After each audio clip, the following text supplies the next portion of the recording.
자, 194페이지에요. 제3절 집합 건물의 소유 및 관리에 관한 법률에 관한 판례들입니다. 여기는 뭐 그렇게 어려운 내용이 없어요. 설명할 것도 그렇게 특별한 게 없고 중요한 판례 정도만 이렇게 보시면서 검토하고 어떤 내용이다라면 설명해 드릴게요. 자, 먼저 1번부터 한번 볼까요? 집합 건물의 소유 및 관리에 관한 법률상의 관리단이 정한 규약의 위임 규정에 근거하여 작성된 청별 번영회의 해치기 집합건물법에 정한 제29조 제1항 전문에 따라 해당 층 구분 소유자 및 의결권 4분의 3 이상의 찬성을 얻었다라고 하면 이 규약의 한 일부로 볼 수 있겠죠. 그래서 예컨대 층별로 업종 제한 규정을 뒀다면 그 규정은 이 규약의 내용이 되는 것이죠. 4분의 3의 특별기를 거쳐서 이렇게 이루어졌다면, 그죠? 그래서 마지막 부분에 보시죠. 층별 번영의 회칙에서요, 업종 제한 규정이 존재한다면, 마지막 세 줄입니다. 집합건물법에 있는 제42조에 정한 규약의 일부로서의 효력을 가진다. 이렇게 되니까요, 그 해당 층의 구분 소유자의 특별 승계인이나 임차인 등도 이 회칙에 있는 업종 제한 규정의 적용을 받아서 그 업종 제한을 다 한다 이 말이에요. 마음대로 그 상가를 운영하고 업종을 마음대로 선택할 수가 없다. 이런 이야기죠. 그것이 바로 1번입니다. 1번. 업종 제한 규정은 규약에 해당된다. 그죠? 따라서 이 제한을 받아야 한다. 라는 것입니다. 자, 2번. 집합건물법 제18조에서 공유자 공유 부분에 관하여 다른 공유자에 대하여 가지는 채권은 그 특별 승계인에 대해서도 그 행사할 수 있다. 이렇게 규정했죠. 이 규정에 있었어요. 공용 부분은 집합건물의 공용 부분은 전체 공유자 이익에 공유하는 것으로서 공동으로 유지 관리되어야 하고 그에 대한 적정한 유지 관리를 도모하기 위하여 소요되는 경비에 대한 공유자 간의 채권은 특히 보장할 필요가 있기 때문에 공유자 특별 승계인에게도 그 승계 의사 유무와 관계없이 당연히 승계되어야 합니다. 그렇죠? 따라서 195페이지 제일 위에 두 번째 줄입니다. 전 구분 소유자의 특별 승계인에게 전 구분 소유자의 체납 관리비를 승계하도록 하는 관리 규약 중 공용 부분의 관리비에 관한 부분은 똑같이 이렇게 특별 승계인한테 이전돼야 한다. 이래야 됐죠. 그러면 이렇게 되겠죠. 공용 부분에 대한 관리비는 당의 구분 소유자가 당연히 부담해야 될 부분이죠. 그리고 그 구분 소유자가 자신의 구분 소유권을 양도하여 이전시키면 그 특별 승계인도 여전히 그 부분을 부담해야 된다는 것이죠. 이 말은 뭐냐면 이 관리비가 연체가 되었다. 그러면 이 연체된 관리비가 말이죠. 구분 소유자의 특별 승계인한테 승계된다는 것이죠.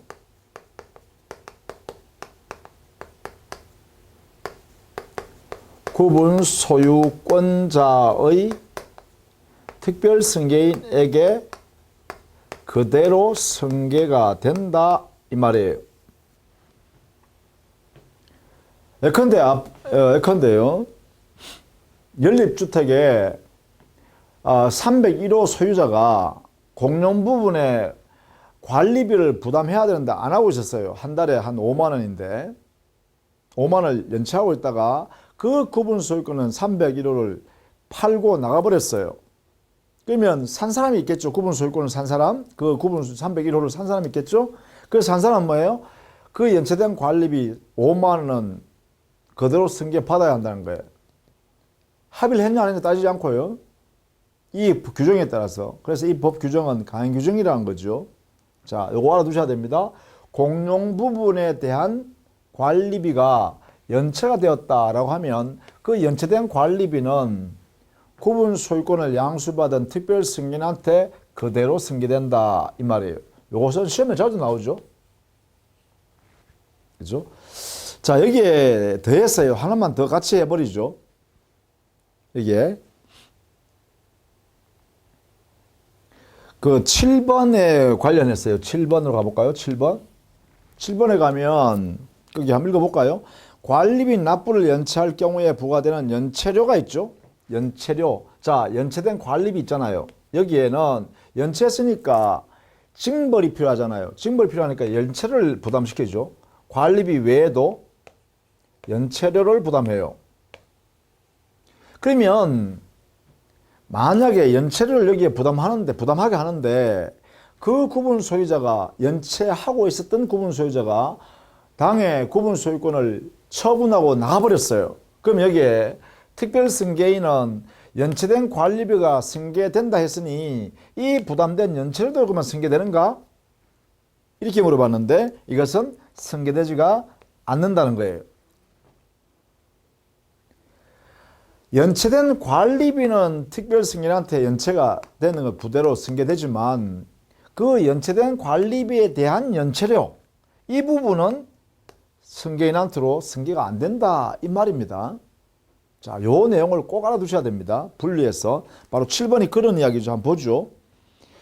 자, 관리비 납부를 연체할 경우에 부과되는 연체료는 위약벌의 일종이고 집합건물의 특별승계인이 전 입주자나 체납한 공용 부분의 관리비를 승계한다고 하여 전 입주자가 관리비의 납부를 연체함으로 인해 이미 발생하게 된 법률효과까지 그대로 승계하는 것은 아니기 때문에 공용 부분 관리비에 대한 연체료는 집합건물의 특별승계인에게 승계되는 공용 부분 관리비에 포함되지 않는다. 즉 연체료는 특별승계인한테 승계가 되지 않는다. 이런 이야기예요. 자, 이 이야기를 꼭 알아두셔야겠죠? 꼭 알아두세요. 알아두셔야 됩니다.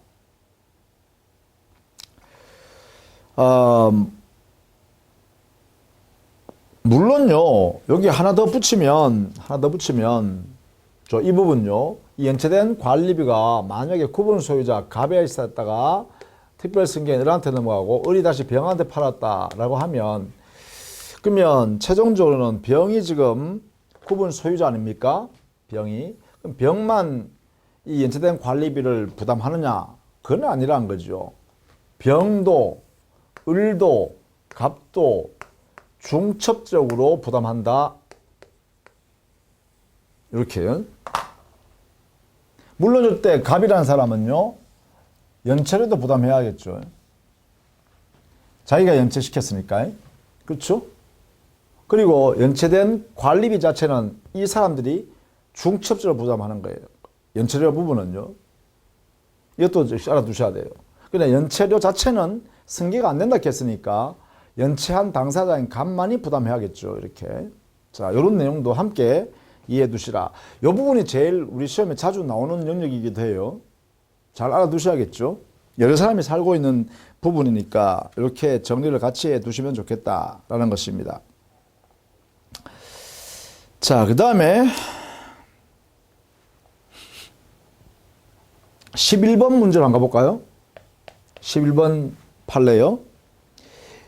자, 일동의 건물 중 구분된 각 부분이 구조 이용상 독립성을 가지고 있는 경우에 그 각 부분을 한 개의 구분 건물로 하는 것도 가능하고 그 일동의 전체를 한 개의 건물로 하는 것도 가능하기 때문에 이를 구분 건물로 할 것인지 여부는 특별한 사정이 없는 한 소유자 의사에 결정된다 이랬죠. 이 말은 뭐냐면 집합 건물로서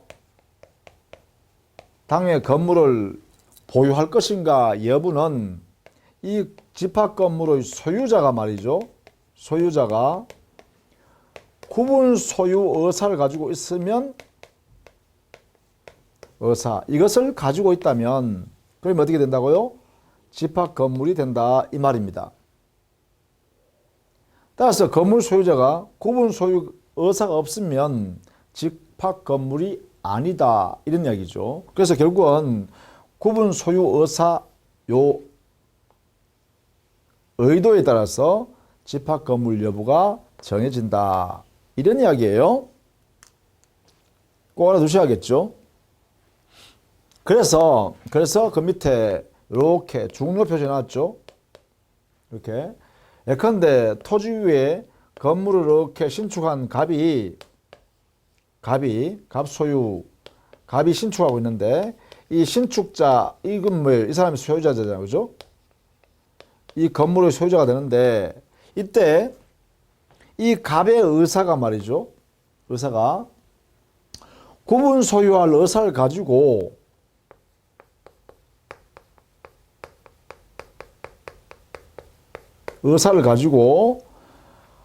이 건물 안에 구조 이용상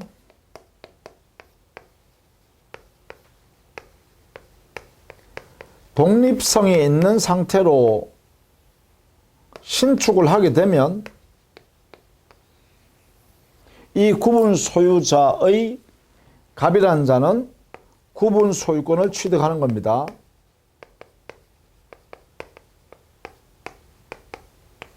이거예요.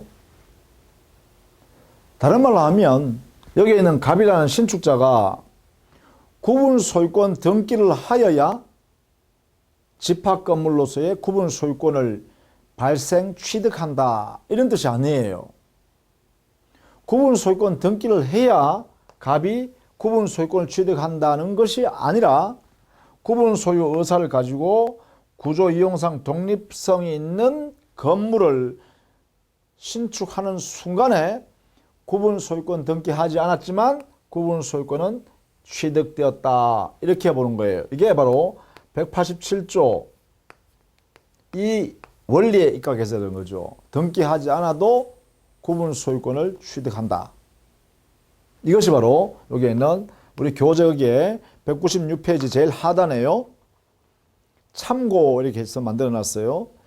구분 건물이 물리적으로 완성되기 전이라도 건축 허가 신청이나 분양 계약 등에 통하여 장래 신축되는 건물을 구분 건물로 하겠다는 구분 의사가 객관적으로 표시되면 구분 행위의 존재를 인정할 수 있고, 이후에 일동의 건물 및 그 구분 행위에 상하는 구분 건물이 객관적 물리적으로 완성되면 등기하기 전이라도 바로 구분 소유권을 취득했다. 이 말입니다. 구분 소유권이 인정된다. 이 말이죠. 자, 의미를 꼭 알아두실 필요가 있겠죠. 자, 그 다음에 12번 한번 볼까요?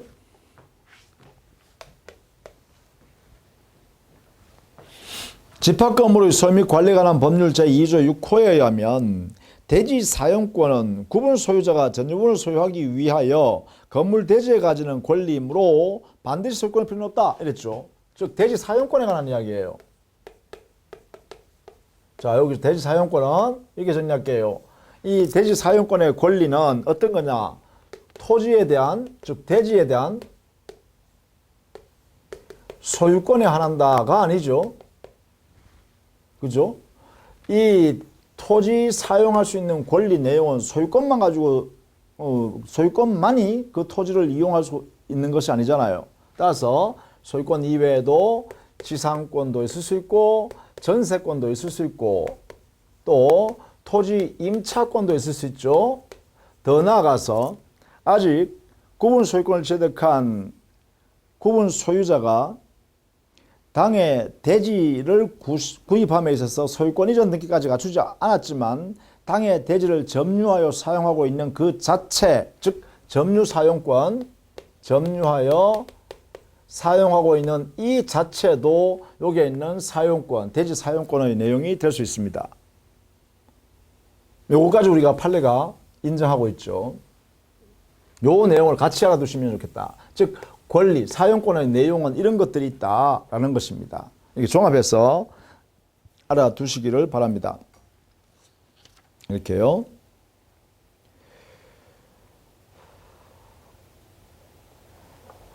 자, 그 다음에 15번 한번 볼까요? 15번.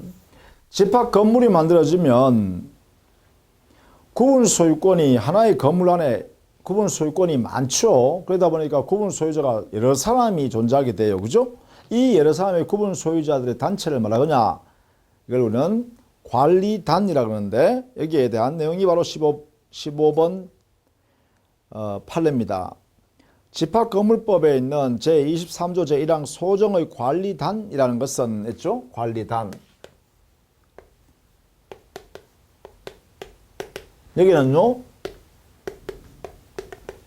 구분 소유자 전원으로서 당연히 만들어집니다. 당연히 구성돼요. 이때 이 구성된 관리단의 성질은 비법인 사단입니다.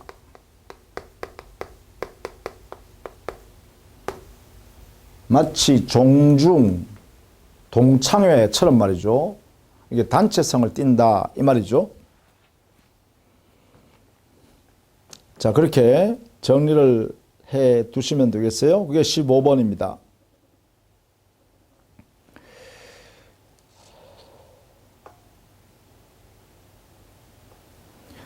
자, 그 다음에 17번 한번 보시죠.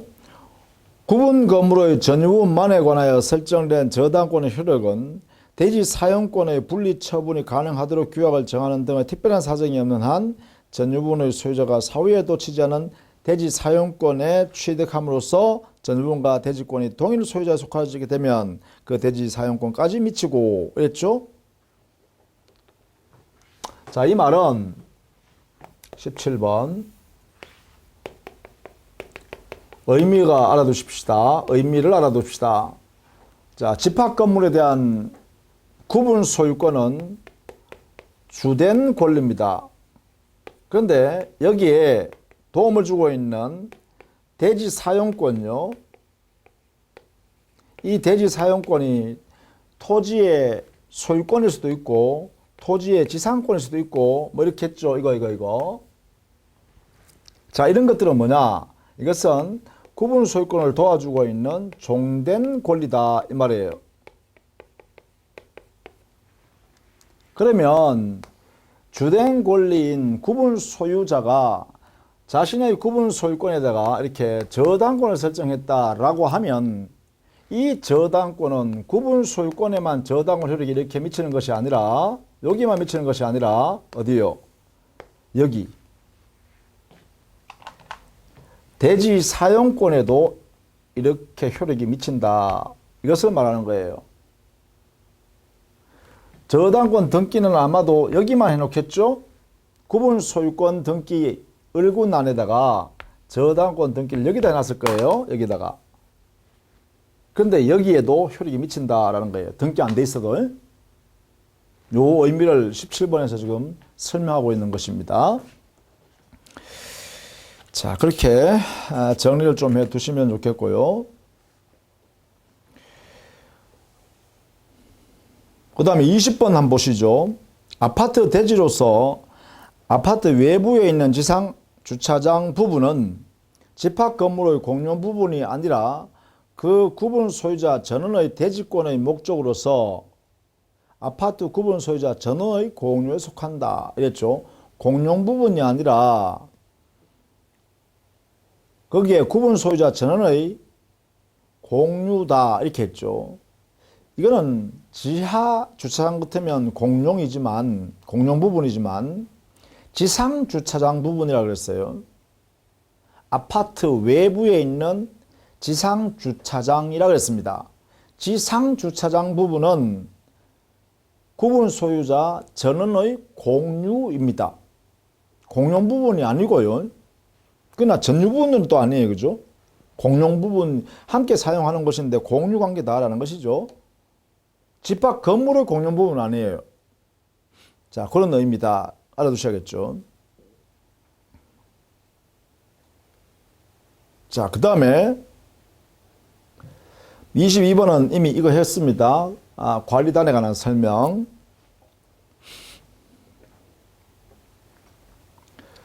자, 그 다음 24번은 보시죠. 집합 건물인 상가 건물의 지하 주차장입니다. 이것도 또 의미가 있어요.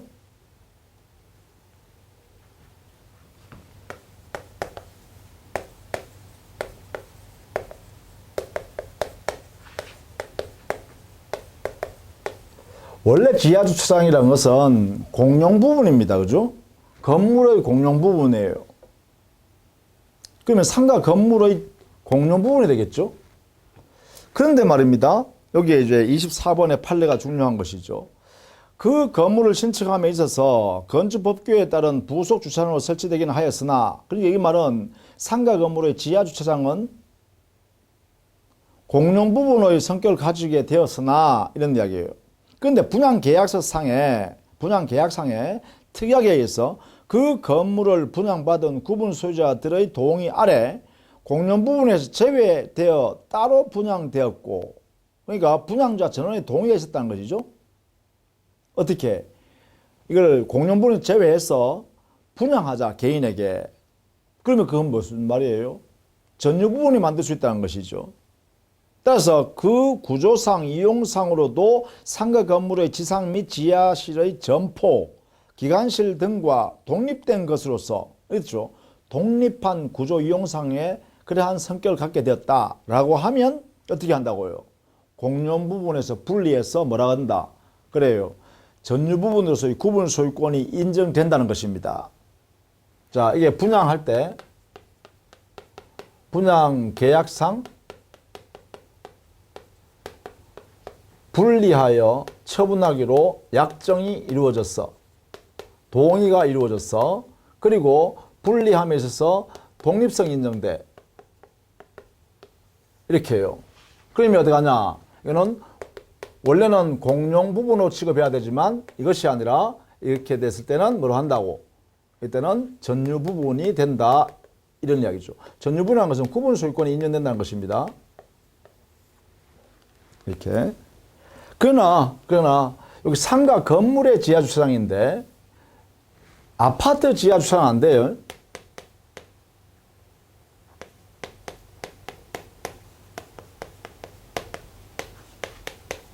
이것은요, 전유 부분을 할 수가 없어요.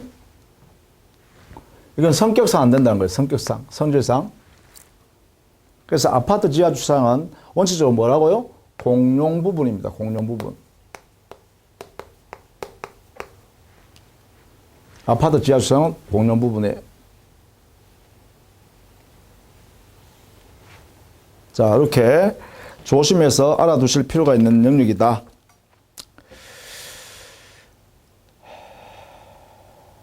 그 다음에 26번 한번 보실래요?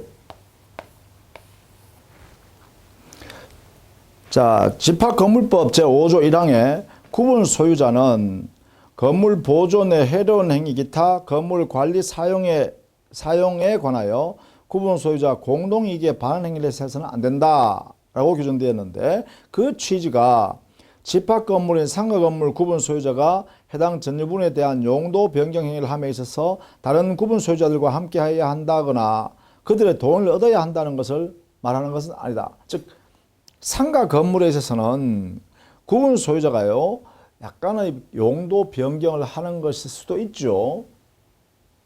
예컨대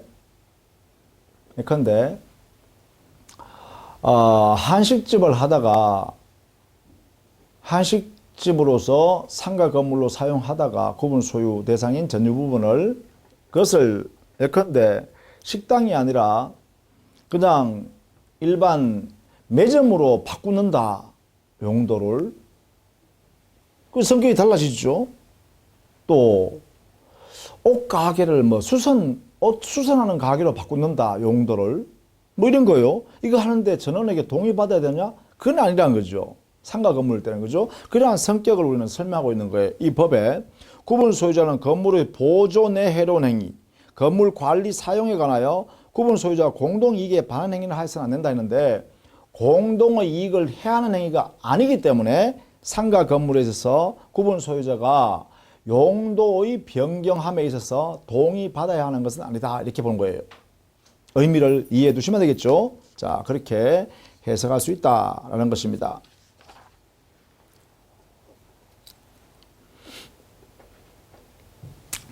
자, 그 다음에 28번요. 28번. 집합 건물 어느 부분이 전유 부분인지 공용 부분인지의 여부는 어떻게 정할 것이냐라는 것이에요. 이것은 거기에 대단히 중요한 질문이죠. 이게 전유 부분 할 거냐 아니면 공용 부분으로 할 거냐 이렇게 하는 기준 시점이죠. 여기에 대해서는요, 두 번째 주 끝부분에요. 건축물 대장에 집합 건물로 등록된 시점을 기준으로 한다. 이걸 꼭 알아두셔야 됩니다. 대단히 중요해요. 당의 건축물 대장에 등록 시점이에요.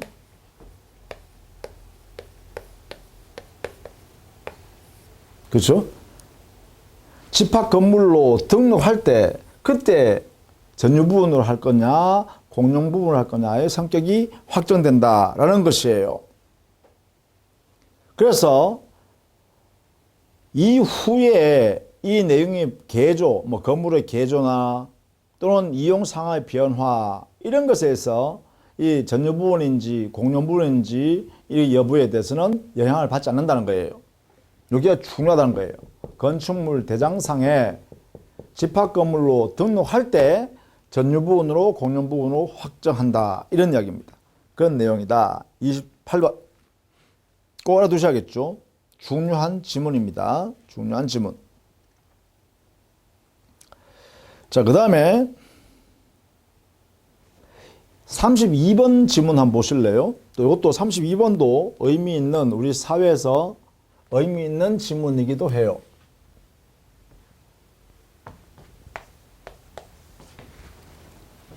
32번 판례. 집합 건물의 관리단 등 관리 주체의 위법한 단전, 단수, 또 엘리베이터 운행 정지 조치 이런 것 불법적인 사용 방해 행위로 인하여 건물의 구분 소유자가 그 건물을 사용 수익하지 못하였다면 관리비 낼 필요가 있어 없어요? 관리비 낼 필요 없죠. 따랐어요. 거기 보시면 그 구분 소유자로서는 관리비에 대해 그 기간 동안 발생한 관리비 채무를 부담하지 않는다. 이해하죠? 그래서 여기에는 조심할 게 바로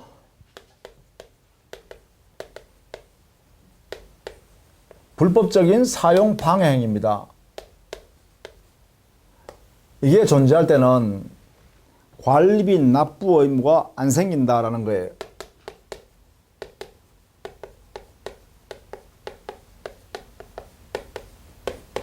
이게 없다는 것이에요. 그 기간 동안은. 자, 단전, 단수, 엘리베이터 사용 정지 이런 것들을 등이요. 그렇죠? 자, 이렇게 여러분은 정리해 두시면 되겠죠? 자, 그 다음에 34번. 이것도 역시 상가 번영회에서 주로 문제되죠. 34번. 자, 건영 상가 번영회는 비록 그 구성원에 구분 소유자가 아닌 세입자가 포함되어 있다 하더라도 경우에 따라서는 구분 소유자만으로 구성되는 관리단으로서 성격을 겸유할 수 있을 뿐만 아니라 건영 상가 번영회의 상가 관리 규약을 제정함에 있어서도 점포당 1명씩만 결의에 참여한 점에 비춰보면 세입자가 구분 소유자를 대리하여 의결권을 행사했거나 서면에 대한 의결을 하였다고 볼 여지가 있다. 그러면 결국 뭐냐면 그 번영회 의결을 할 과정에서요, 세입자가 와서 이렇게 의결을 하는데 동참을 했다는 거예요. 그런 경우에는 보통요, 당의 구분 소유자, 즉 상가 건물의 소유자한테 여기에 뭐 모임이 있다는데 어떻게 해야 되죠? 하면 거기 가서 한번 들어보고 뭐 거기에 이렇게 찬성하시죠? 뭐 이렇게 이야기한단 말이에요. 그런 내용으로 했다면 이것은 대리의 지위에서 의결권에 동참한 것이다. 임차인의 경우는 이렇게 본 거예요. 그렇다면 상가 관리 규약 자체는 뭐예요?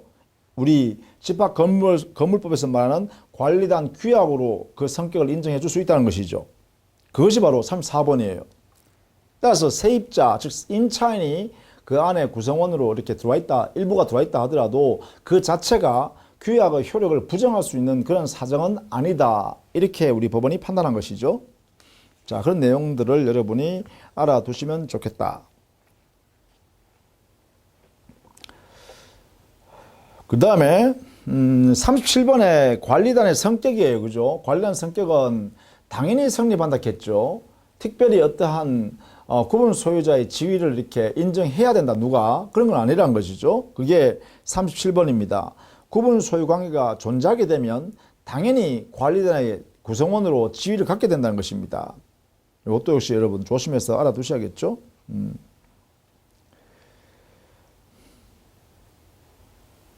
자, 그 다음에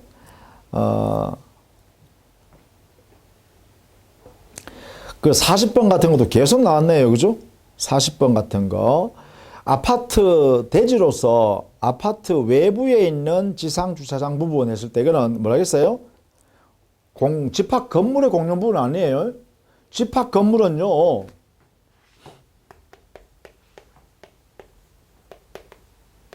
집합 건물은 전유 부분과 공용 부분 이렇게 나눠요. 이 집합 건물의 공용 부분은 어떤 거예요? 예컨대 지붕, 계단, 복도, 외벽, 이런 거 등등이죠. 엘리베이터, 이런 거죠. 이런 게 집합 건물의 공용 부분이죠. 그렇죠? 이게. 그러니까 이렇게 표현을 하는 것은 당연하죠. 따라서 당에 아파트가 서 있는 지상 주차장, 이것은요, 집합 건물의 공용 부분은 아니지만 그 아파트의 구분 소유자 전원의 공유 관계다. 이거는 맞는 말이란 거죠. 이것을 잘 해석해 주시기 바랍니다. 그게 40번에 있어요. 40번. 앞에서 했지만 40번.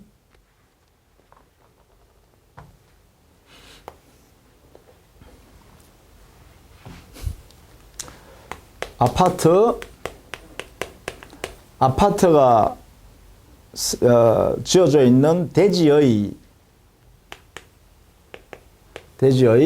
지상 주차장. 이것은 구분 소유자 전원의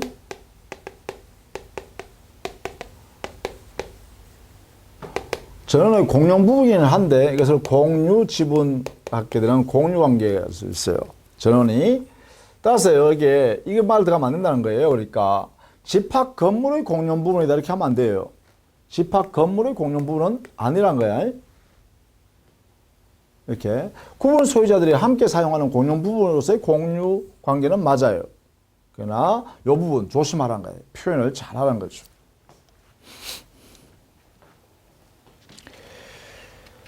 자, 그 다음에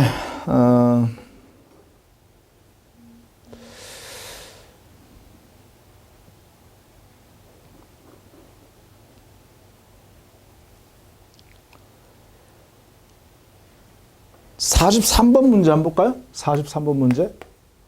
43번 질문 판례요. 이것도 또 의미 있는 거죠. 자, 집합건물법 제47조 제1항의 재건축 결의 내용입니다. 거기에 보면 구건물의 대지를 신건물의 대지로 이용할 것을 결의하면 족하는 것으로 규정되어 있어요. 그 다음에 신건물의 대지가 구건물의 대지로 국한해야 할 것을 요하지는 않죠. 당연히. 그러니까 구건물의 대지는 신건물의 대지로 써야 됩니다. 당연히 그죠. 그러나 신건물을 만드는 대지를 구건물의 대지다. 이건 아니죠. 그런 것은 아닙니다.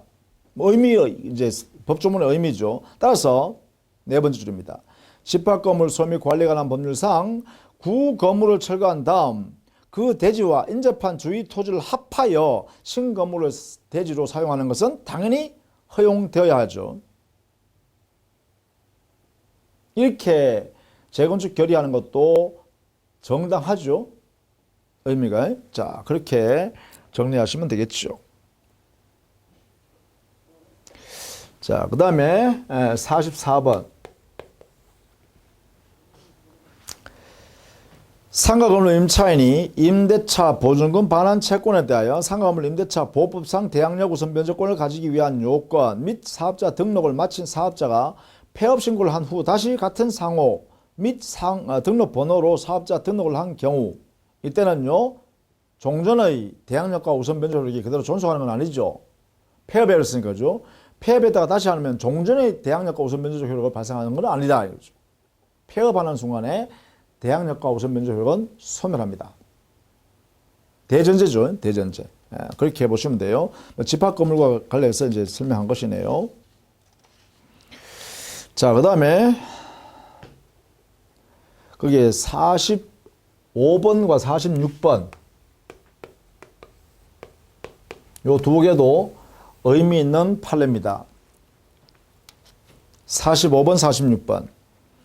45번 집합 건물의 구분 소유자는 공용 부분에 대한 보존 행위를 단독으로 할 수 있고, 첫 번째, 공용 부분에 대해서는 보존 행위로 단독으로 할 수 있다. 이때요, 그 보존 행위는 지분권에 기한 방해, 배제 청구, 공유물 반환 청구권 다 포함한다, 그죠? 공용 부분에 대해서는 공유 지분권을 가지고 있죠. 따라 공유 지분권에 기해서는 마치 소유자처럼 단독으로 방해, 제거 청구, 반환 청구 다 할 수 있죠. 그래서 45번 옳은 질문입니다. 이 공유 지분권이라는 것은 바로 소유권의 성질과 같다 이렇게 보시면 돼요. 단독으로 할 수 있습니다. 보존행위로서는요. 그 다음 46번 집합건물법 제9조에 의한 하자담보 추급권 했습니다.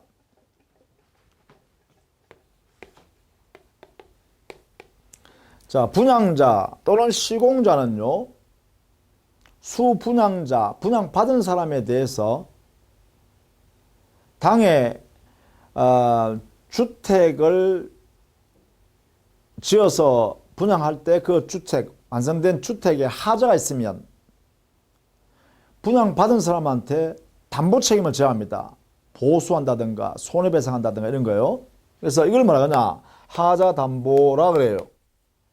그 하자담보권을 행사할 수 있는 권리를 추구권이라고 하는데, 이 추구권은요, 분양받은 사람한테만 있는 것이 아니라 수분양자, 이 사람이 다시 처분하면 특별승계인한테 넘어가겠죠? 그렇죠? 자, 이때 그러면 특별승계인이 이래 전전유통하다가 현재의 소유자가 있겠죠? 현재의 구분 소유자 이 되겠죠? 그러면 이 추구권, 하자담보 추구권, 자, 이게 당신이 건물 지어서 내한테 팔고 내가 샀는데 지금 현재 내가 살고 있다 보니까 이 건물에 하자가 있네.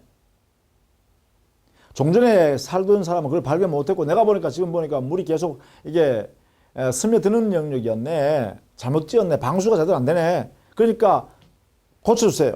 라고 현재 구분 소유자가 그 분양자 또는 시공자한테 행사할 수 있다. 이렇게 하는 게 바로 이거예요. 하자담보 추구권은 현재의 구분 소유자가 가진다. 이게 인정된다. 이 사람한테. 요 수분양자한테만 인정되는 것이 아니라 현재의 구분 소유자에게 하자담보 추구권도 따라서 이전되기 때문에 권리를 행사할 수 있다. 이 말입니다. 그것이 46번이죠. 이런 내용을 반드시 좀 알아두시기 바랍니다. 알아두시기 바랍니다. 자, 그 다음에 51번요. 재건축에 있었어요. 51번 가보시죠.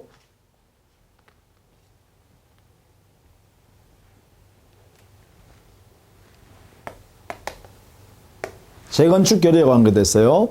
집합건물법에 있는 건물 용도를 변경하는 형태로 재건축 결의 가능한가? 자, 우리 주거용 아파트 단지였는데 이걸 상가 단지로 바꾸자 이렇게 할 수 있냐 이거죠. 용도를 이렇게 변경해서 분양 결의를 재건축 결의를 할 수 있는가 이런 이야기입니다. 가능하다는 거죠. 이게요. 용도 변경의 종전의 용도를 새로 다른 용도로 변경하는 재건축 결의. 이거로도 가능하다라는 걸 알아두셔야 돼요. 용도 변경의 재건축 결의도 가능하다. 51번 판례입니다. 자, 그 다음에 52번 판례도 알아두셔야겠네요. 52번 판례. 자, 입주자 대표회의가 공동주택의 구분 소유자를 대리하여 공용 부분 등의 구분 소유권에 기초한 방해 배제 청구권 등의 권리를 행사할 수 있는지 여부인데요. 자, 이게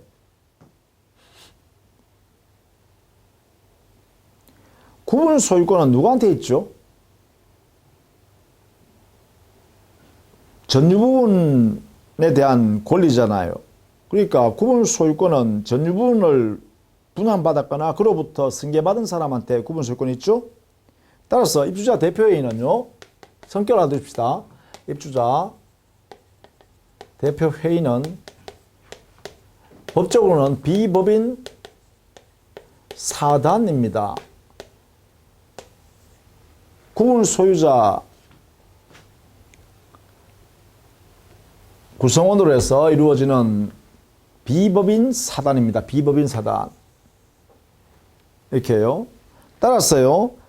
이 비법인 사단에게 방해 배제를 청구한다든가 이러한 권리를 줄 수가 없다는 것이죠. 구분 소유자가 현실적으로 사용 수익하는데 방해될 때 방해 배제 청구하는 거 아니에요. 그죠? 따라서 이 입주자 대표회의의 비법인 사단의 성격인 이자가 스스로 물건을 지배하여 사용할 수 있는 그런 지위에 있는 사람이 아니죠. 그래서 이게 방해 배제 청구 같은 이러한 청구권을 인정할 성질이 못 된다라는 거예요. 이런 게 인정되지 않는다는 거예요. 자, 그래서 만약에 그러한 내용의 규약을 정하면 그 규약은 자체가 무효가 되겠죠. 그것이 52번입니다.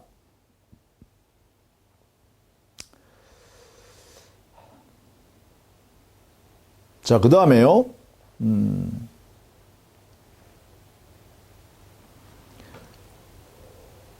거기에 56번인가요? 56번이네요. 56번 보세요. 건물의 개수는 토지와 달리 공부상의 등록에 의하여 결정하는 것이 아니라 사회 통념, 거래 관념에 따라 물리적 구조, 거래 이용의 목적물로서의 관찰하는 건물 상태 등 종합을 한다. 그죠? 그러니까 객관적 요건뿐만 아니라 주관적 요건까지도 모두 참작해서 정한다. 이게 건물의 개수입니다.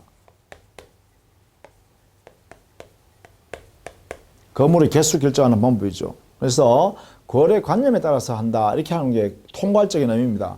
개괄적 의미는 거래 관념에 따른다라는 것입니다.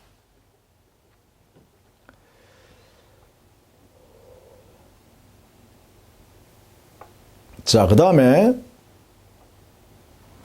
거기 59번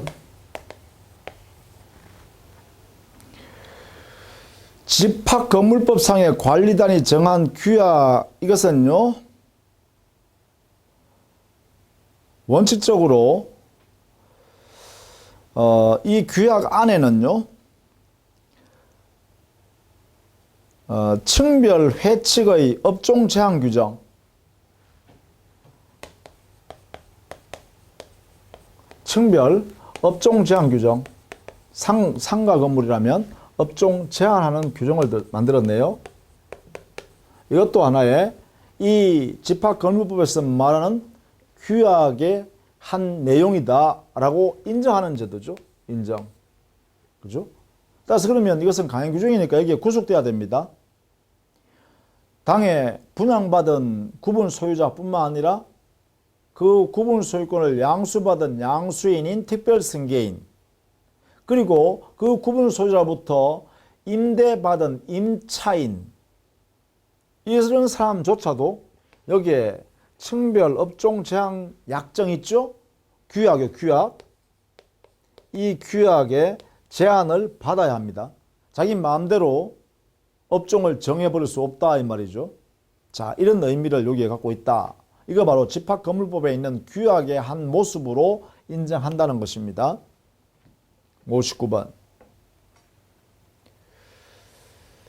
자, 그 다음에 관리단의 구성 내용에는 구분 소유자 전원론으로 구분 소유자 전원이 당연히 들어간다 했죠. 이때 구분 소유권자는 당연히 들어와요. 자, 그런데 거기 60번 분양은 받았으나 대금은 완납했는데 아직 구분 소유권 이전 등기를 하지 않는, 등기를 갖추지 않은 수분양자, 이 사람도 그러면 관리단의 구성원인가? 이렇게 물어본 거예요. 관리단의 구성원이어야 의결권을 행사할 수 있을 거 아닙니까? 여기에 대해서 우리 법원은 이렇게 했죠. 분양대금을 완납했고 그러나 사정이 있어서 소유권 등기를 갖추지 못한 수분양자, 분양받은 사람이요. 이것도 더군다나 등기를 하지 못한 사정이 분양자 측의 잘못에 귀책으로 인하여 아직 등기를 갖추지 못했다고 한다면 더군다나 그럴 때는 어떻게 하라고요? 관리단의 구성원으로 인정할 수 있다. 이러겠죠. 구성원이다. 라는 것이죠. 분양 대금을 모두 완납한 수분양자입니다. 그러나 등기를 갖추지 못한 사람이죠. 이렇게 정리를 합니다. 자, 61번. 이것도 역시 마지막 판례입니다만 알아두셔야겠습니다. 하나의 단지 내에 있는 여러 동의 집합 건물을 재건축함에 있어서 일부 동의 재건축 결의 요건을 갖추지 못하였지만 나머지 동의 재건축 결의 요건을 모두 갖춘 경우라면 나머지 동의 구분 소유자 중 재건축 결의에 동의하지 아니한 구분 소유자에 대하여는 매도 청구를 할 수 있다 이랬죠. 이 말은 뭐냐? 아직 결의가 안 된 그 동에서는 지정 매수인이 구분 소유권과 대지 사용권을 우리한테 매도해라 라고 매도 청구를 못하지만 이미 5분의 4 특별결의를 갖춘 그 건물 안에서는 그 동 안에서는 그 건물동 있죠. 건물동 안에서는 거기에 반대했던 나머지 사람들한테 매도 청구를 할 수 있다는 거죠. 이게요. 이미 5분의 4 특별결의를 갖추었기 때문에요. 이렇게 설명하고 있습니다. 자, 이렇게 했어요. 집합건물법에 쭉 한번 살펴봤는데 제가 지금 적시했던 것들은 중요한 판례들이니까 꼭 알아두셔야 되겠고 나머지는 읽어보시면 됩니다. 특별히 어려운 게 없습니다. 그죠? 그러니까 이런 현상이 있을 때는 이렇게 한다. 이런 현상을 이렇게 설명한다. 뭐 이런 현상을 이렇게 의미를 부여하겠다. 이런 것들이니까 특별히 어려운 것이 없습니다. 그러니까 한번 살펴보시면 됩니다. 자, 다음 시간에는 가등기 담보 등용한 법률하고 부동산 실명법을 정리하도록 하겠습니다. 자, 수고 많으셨습니다.